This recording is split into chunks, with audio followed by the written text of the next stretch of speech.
Well, this is a little taste of Minnesota for y'all. It's pretty snowy here. There's a possibility that we could get up to 8 to 14 inches, and there's places that could get even up to 17. There we got my feeder pigs outside, which if I were them I'd be inside where it's nice and warm. I don't know what they're doing outside, but that's their choice. Yeah, once you poke your head around that corner it gets pretty windy, but it's snowing pretty good.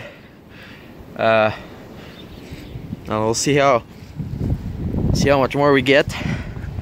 As you can see, it's just blowing so hard, it's just sticking against the buildings. So we'll keep you posted if we get what they're actually saying.